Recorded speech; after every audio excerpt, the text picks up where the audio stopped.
Well, I'm here at Grafton. Are we all here? Grafton SES with the Emergency Services Minister, Steph, Cooke, the Deputy Commissioner of the State Emergency Services, as well as local members, Gurmesh Singh and Chris Galaptis. But importantly here, with many of our wonderful volunteers from the State Emergency Services. Today, obviously, we've tragically heard of the death of the third flood victim in Lismore. Can I say on behalf of the government and the people of New South Wales, our thoughts and prayers with the families, and our hearts go out to all of them. It's obviously been a very difficult time. The volunteers here, though, are doing an amazing job. I heard stories today of around 4,000 sandbags that have been filled over the course of the week. People coming not just locally, but from Sydney. Many here haven't been in their homes and seen their families for a week, on the line, ensuring that we keep our community safe. As we know, through this period of time, we are seeing today, as the Minister and I were able, as we can't get into, at this stage, Ballina or Lismore, we had the opportunity to fly over and see the devastating impacts of this flood. We know, and it's certainly clear today, that as we move through this period, we have a strong focus on the here and now and the immediate, and that is to save lives and get people through this difficult time. But we're already turning to the recovery, and from the scenes we saw this morning, this recovery will not be taking days and weeks. It could be months and well ahead of that. So it's going to be all hands on deck during this period of time. I think we are incredibly blessed as a state to have such fantastic volunteers, and to meet the SES and working very closely here with the Defence Force, everyone coming together to get our community through. And I think that's when our state is at its best, facing adversity. When these difficult situations arise, we come together as a community, and it's not just the volunteers from the SES and our Rural Fire Service, right across the board. I've heard stories today of many members of the community coming along, lending a hand, providing support to get the community through. And I think that's incredibly impressive, and it shows the true character and the values of our great people. In addition to that, today I've written to the Prime Minister in relation to Category D funding. He's advised me that will be turned around today. That will provide additional support. We've had 17 council areas now across our state that have been declared national disaster zones, and we know not just the issues up here in the Northern Rivers, but as we move through the course of the week, we're seeing Sydney facing a difficult time today. We expect that to go to the South Coast over the course of the week. We need to make it clear, as we do in every press conference, and my clear message is this: please continue to follow the instructions of our state and emergency services. These instructions, as I've said, are not here for the sake of it. They're here to keep people safe. And we hear many stories when first those evacuation warnings come in, and then the evacuation orders come in, that people still do not evacuate. And they do not evacuate because of their past experience with floods.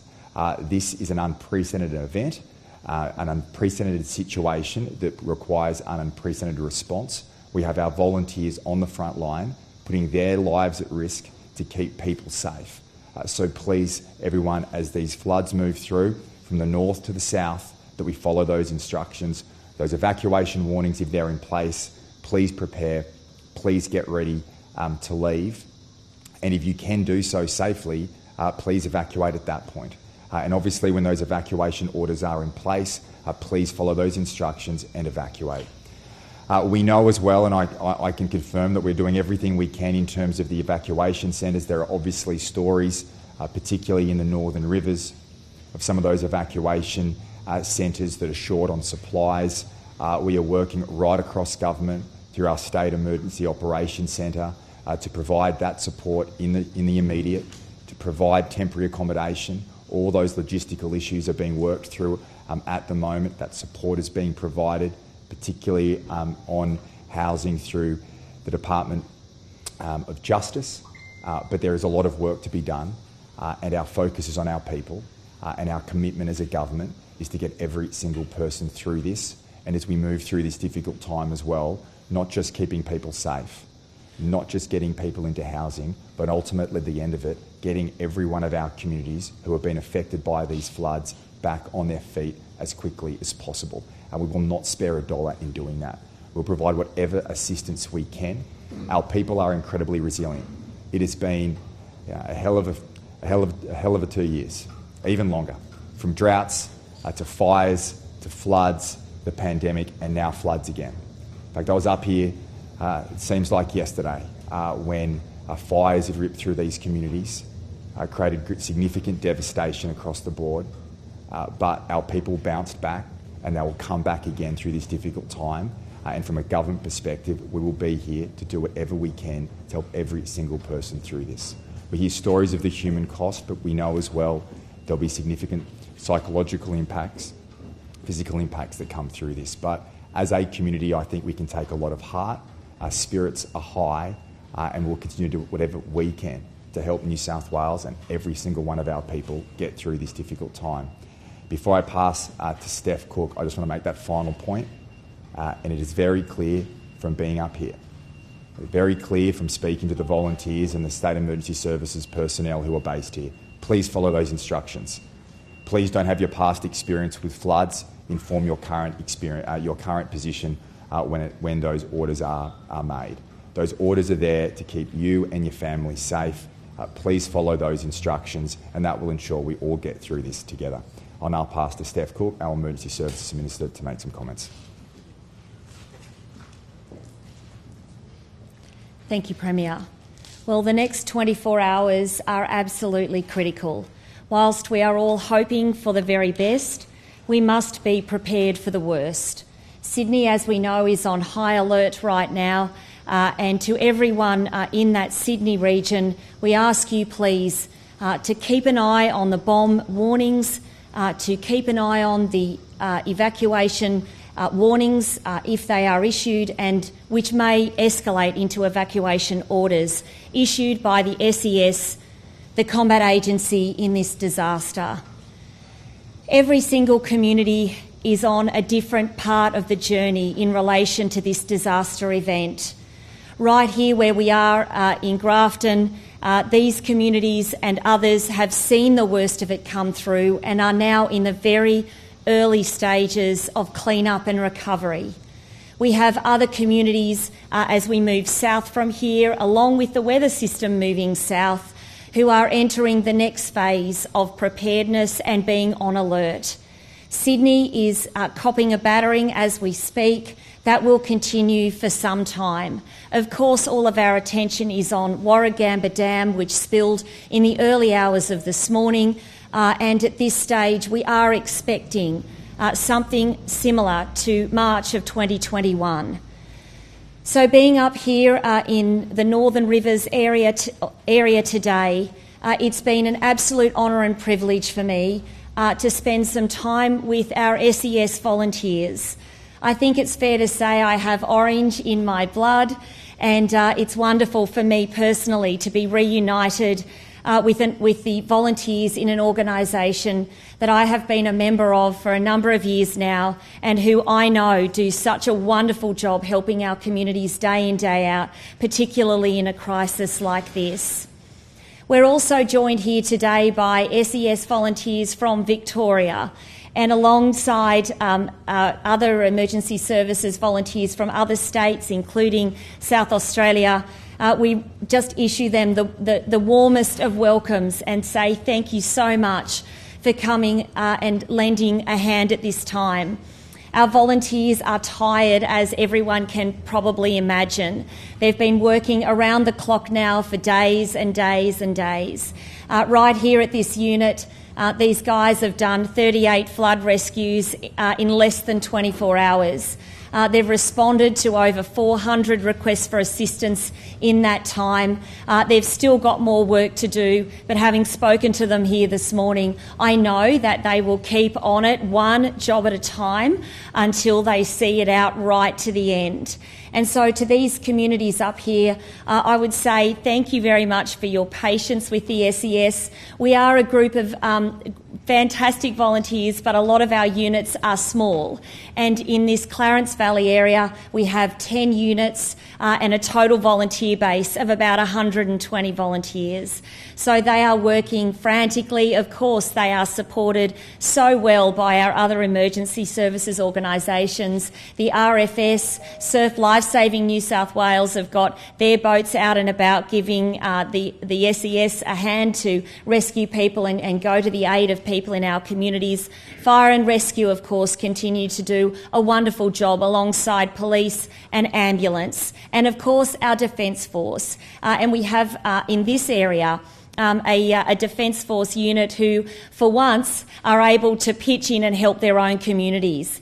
Over the recent years, when we've had natural disasters in other parts of the state, the ADF from this region has travelled on deployment to other parts of the state to give them a hand. And how wonderful it was to hear their stories today, being able to stay here in their local communities and help out the people that they know in the communities that they love.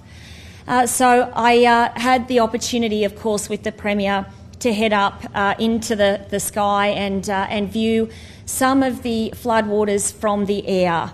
And all I can say is what I have seen is beyond anything that I could have ever imagined. The widespread flooding is just simply extraordinary. And you've got two options, I think, at that point. You either run for the hills, so to speak, or it strengthens your resolve. And from my perspective, and as the Premier has indicated, we stand firm with our communities. We will continue to work alongside you. I know that this is a very, very difficult time. The floodwaters are only now really starting to recede. That will continue over the days ahead, of course, and then the clean-up effort will commence in earnest. We have Resilience New South Wales already out on the ground in our evacuation centres, making sure that we understand the support that people need and we get that support to them in the most timely fashion possible. Of course, we have some difficulties around supply chains. We've got roads that are still cut. We are able to get some supplies in by air, and that will continue indefinitely. So I'm just really wanting to reach out to the community and say I've seen the destruction myself firsthand. The Premier has been alongside me to do that, and we are in lockstep with the Prime Minister, with the federal government, with the state government more broadly, with our local MPs to make sure that we get our community through this difficult journey. It will be a long road ahead, but I know that if we all work together, if we pull together and we simply don't give up, we will get through this. Thank you. I just wanted to reiterate first up the comments by the Premier and also Minister Cooke in regards to preparation. So for those that are entering into danger periods, especially in the Greater Sydney area and South Coast, that you are prepared, you do heed the warnings and the evacuation orders should they come and act as you've been instructed. The SES doesn't take it lightly in terms of when they do issue the warnings and the orders, and it's important that you're prepared and ready to act. I wanted to also thank our partner agencies, our interstate colleagues, the ADF, who have assisted greatly with the response up here in Grafton and the surrounds of northern New South Wales. Work goes on. We've got lots of work that continues and jobs and requests for assistance, and the SES continues to do that with partner agencies. The next step as well, after the waters do subside, obviously, is the recovery and the resilience by the communities to continue to do so with that. Resilience New South Wales will continue to assist with that action and assist communities with getting back on their feet. But I also just want to make sure that we do thank our SES colleagues and the emergency service volunteers, their families, the communities around them for everything they do. I'm quite humbled by the work that they perform, and also I wanted to thank the employers that allow, quite often these people are employed elsewhere in full-time jobs, and they're allowed to actually go and take time out to contribute back to the community, to respond during a time of need and give back during our hour of need. Thank you. Premier, What information are you being given about the process of the SES and the other emergency services going from house to house, and sadly discovered 2 bodies yesterday? What are you being told about what they could find in the coming days? Well, I think we could expect more tragedy to occur. I mean, from what we've seen, particularly in relation to those Northern River towns in Lismore and in Ballina, that as the floods recede, that we are going to see more tragedy. And it's been an incredibly difficult time. These are unprecedented floods that we are seeing right across our state. And our volunteers, as we've said, are doing an amazing job in trying to do everything they can to keep people safe, to conduct those rescues. But ultimately, in these circumstances, tragedy occurs. And we've seen that now in 4 people lose their lives, 3 here up in the Northern Rivers. And, it is possible that, more people will die as we move through this challenging and difficult time. But what I do know is that the coordination from a state government level through our emergency operations centres with our state emergency service, working with the RFS, working with Resilience New South Wales, and then working with the Commonwealth and the ADF are doing everything they can to provide the care and support that people need in these affected areas. I particularly want to thank the ADF as well. We've members here today, and that support, that combined support from a Commonwealth and state, and it was remiss of me not to mention the councils as well. I know the Minister is in daily meetings with mayors in these areas. Spoke today to the 2 other local members here, Janelle Saffin, Tamara Smith, for their insights in relation to what further support will be needed, and there will be a lot. And the coordination here is key. And that information getting fed through ensures that we can actively and rapidly provide that support when we can. It's more problematic in circumstances where you look, as we go further north into Ballina, into Lismore, that many of these communities are cut off. So particularly working with the ADF and Resilience New South Wales, we're being able to provide that support. Particularly concerned right now, from my perspective, in getting essential supplies into those evacuation centres, and as well getting people into temporary accommodation. That work is being conducted right across government, and I can just assure you we want to do everything we can to get people back on their feet as quickly as possible. Premier, we've heard reports there are a group of people who were found deceased in a Lismore motel. Have you heard anything further about this? Look, I think as we move through this period of time, I think it's important that we get I need that information verified, and once I've received that, then we publicly announce it. So I think, given the mass destruction that we're seeing in various towns across our state, there will always be this information that comes through. What's important from a government perspective is we get the information. Once that information is clarified, we provide it to the public. I don't think it's beneficial to be running commentary in relation to those circumstances. Once those situations have been confirmed, I will provide that public information. And we've had that same news this morning of another body found. We saw those images back on Monday, thousands of people walking out of there, chest high in water, bewildered and stunned at what had happened. Are you confident that the warnings process for those people was as effective as possible in these circumstances? We'll always review that, I think, as we move through, and I think whenever you go through these tragic natural disasters, there's always the role of government to look across the board and review processes that were in place. I know that through the coordination that we've had, particularly in New South Wales, this is not the first time we've gone through this. This has been, over the last 4 years, natural disaster after natural disaster after natural disaster. And there's been key learnings along the way, particularly in relation to, I think, warnings, particularly in relation to the clean-up. One of the concerns that we have, and that's why we keep saying it at every press conference, is follow the instructions of the SES. I've heard today firsthand many stories from the SES about when those evacuation warnings are provided, that people don't follow that instruction. When the evacuation orders are issued, that they, in certain circumstances, are not followed. And I think a lot of that has to do with previous experience. But what we're seeing here is an unprecedented event. People can go back to the 1950s and have an expectation, a personal experience, and say, well, that's okay, where I'm located, I've been fine in the past. but that doesn't mean you'll be fine today or in the future. So what's most important is that we follow those instructions, not just to keep yourself safe, but I believe importantly as well, to respect our volunteers. Respect our volunteers who are putting their lives at risk to protect our community. And so we need to do everything we can as the situation develops. And what we've particularly seen up here in the Northern Rivers has been a rapidly changing situation that has occurred over the last week. But rest assured we were doing everything we can right across government, all government agencies working together. The establishment of the State Emergency Operations Centre, even from my experience in government, has ensured that there is much greater collaboration. We don't have various areas of government working in silos, working in isolation. And naturally, when you have these situations occurred, we had a hospital in Ballina today that had to be evacuated.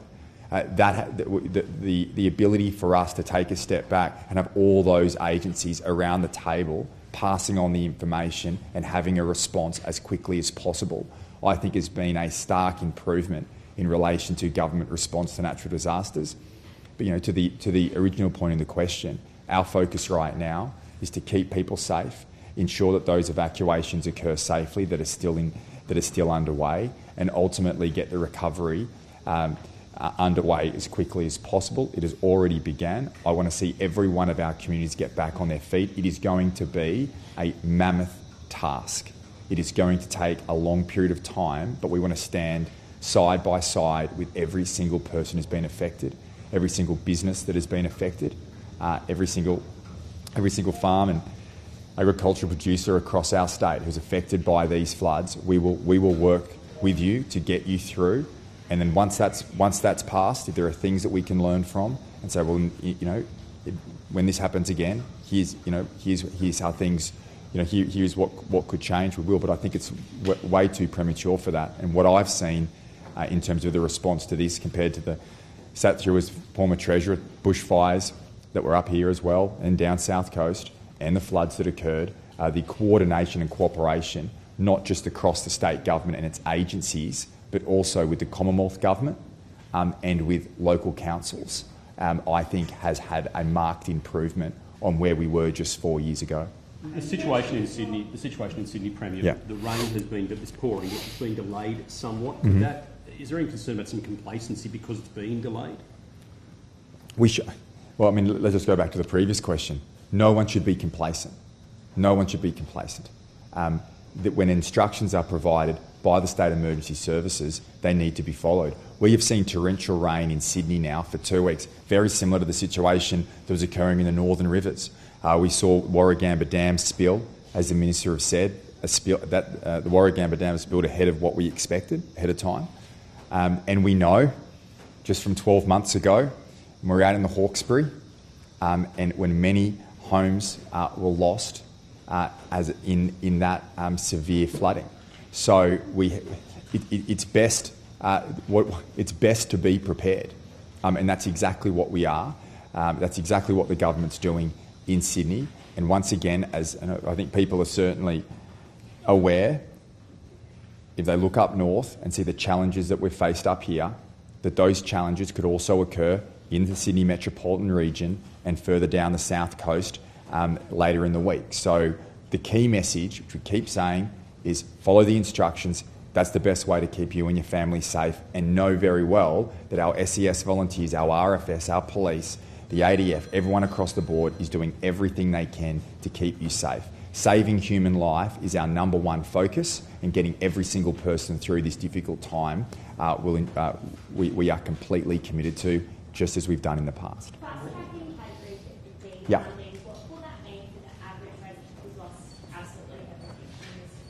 Yeah. So good question. So we've applied today, and that's a 50-50 funding arrangement.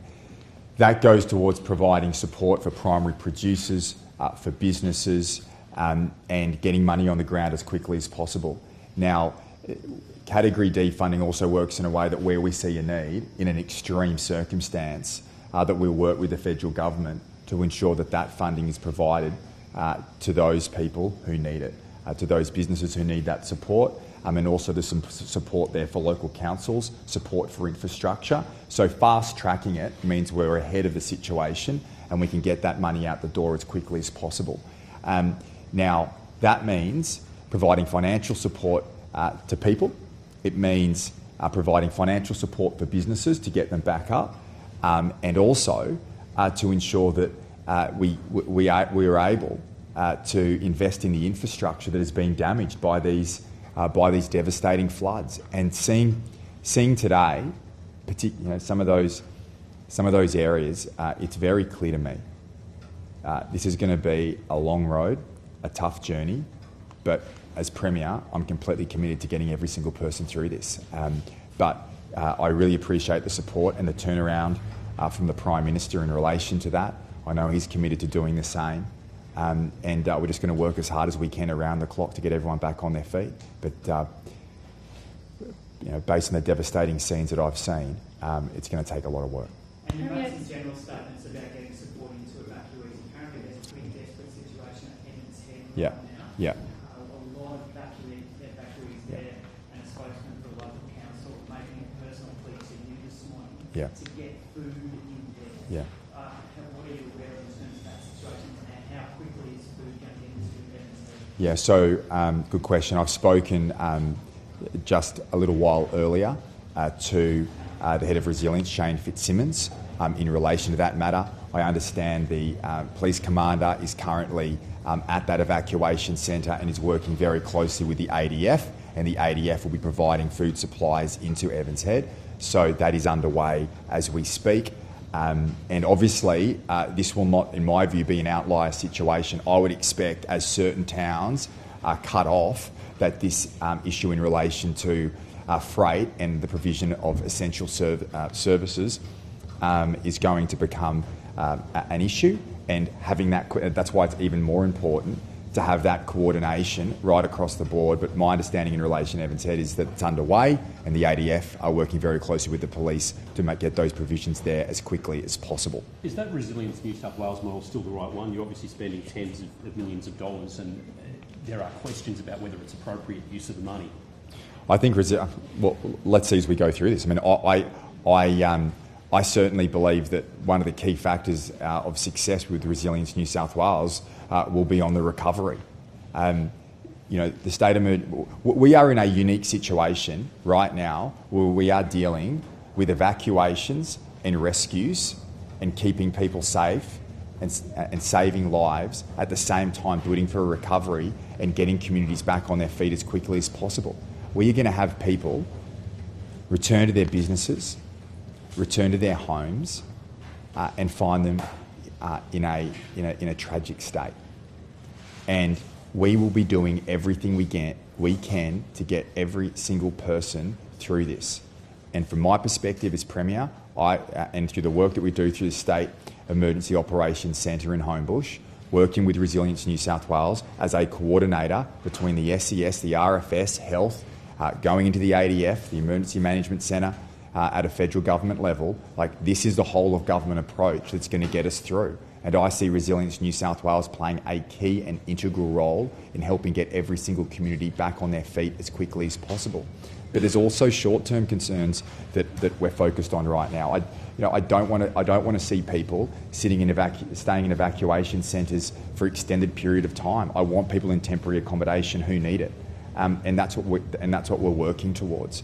And before, you just have DCJ, the Department of Communities and Justice, coordinating temporary accommodation. Yes, that's a focus for them, but I need the whole of government focus to ensure that as these issues arise in every local community over the course of this period, that information is getting sent up and decisions are being made and acted on as quickly as possible. Nothing is going to get lost in the bureaucracy, and I think that Resilience New South Wales will play a key role in ensuring we get every community back on its feet, and information that comes through that is discrete and unique to those certain communities is fed up the chain and action taken. And what do you make of these reports that the thinking extra police are coming up with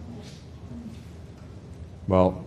Well, I'd say, that is just utterly disgraceful. And, the exception proves the rule, though. And that is that what I see when I've been going around, what I see here today with our amazing volunteers is the best of our country and the best of our state on show, on display. And adversity always brings out the best. Our people in New South Wales are incredibly, incredibly resilient. We have gone through hell and back over the last 4 years, particularly our regional communities. You know, whether it's been drought and coming off the back of that, the bushfires, the floods, the pandemic, everyone has been affected, and yet we still stand strong. So my key message would be, and I shouldn't even have to give it, because it's bloody common sense, and that is we look after each other during this period of time, and that is what everyone is doing. So let's not focus on some small minority. If those actions are occurring, which I hadn't been briefed on, that's a disgrace. But what I do know is that the spirit of service of our people is incredibly strong. The generosity, the fact that we have so many people coming out and volunteering. We have in New South Wales one of the highest volunteerism rates anywhere in the world. And that is the quality of our people, the values of our people that will ensure together we will get through this and come out stronger the other side. Premier, today your deputy spoke about raising the Warragamba wall and said that the flood showed why the government should actually be building more dams and raising more walls. Yeah. Do you support this, and do you agree with the raising of the wall as an appropriate flood mitigation strategy? Well, the government's been working through the raising of the Warragamba Dam wall for some time now. It's a very complex project that the government is committed to and working through, and obviously there's been a number of business cases and work that's occurred at a governmental level, and we continue to in fact it's been going on since 2011, but it's not an easy feat. There are not just construction challenges, there are also environmental challenges that come with that project. We'll continue to work through it, and you know, our ultimate aim here is to take actions to protect communities. We also shouldn't just have these discussions when we hit natural disasters. We should be having these discussions on a regular basis and investing where it's actually going to make a difference and save lives. The government will continue to work through that project as we have been now for close to a decade. Premier, similar statements said there are some small communities in the Currans Valley, such as Elmira and McLean, who are cut off and are facing days and days without supplies. Have you had a chance on being briefed on those? Yes, we have, yes. And rest assured we're doing everything we can to get supplies into those areas. I was just on the way here speaking to the Regional Roads Minister in relation to where we can get more freight into those areas. Now, ultimately we've got to keep people safe, particularly in circumstances where a number of those communities like Maclean are isolated, and we are working through that. And as well working through the ADF. If we can do that by way of air, we will. And we are working around the clock to do that. We do not want to. We want to ensure that every single community has access to the supplies they need to help get them through, and whether that's by freight or whether that's by air, we are looking at all options to do that. Grafton hasn't had a flood in here for 7 years, I think, but in the last 10 years it's getting closer. Would that resilience sort of funding be something that could be directed to our levee walls or our flood mitigation system? Yeah, absolutely. I mean, that's the role. The role of Resilience New South Wales is not just in recovery, it's in prevention. And there are things that we can invest in that will make a difference. Ultimately as well, though, we live in a country that always has and always probably will have substantial natural disasters. And sometimes you sit there and you think, well, there's only so much we can do, but where we can make a difference, we will. And that's the type of investment that I think should be looked at, that will ensure that where we do have flooding, it is mitigated. We need to look at areas where there will be fires in the future, but the communities are supported and that risk is reduced. And that is the role that Resilience will provide.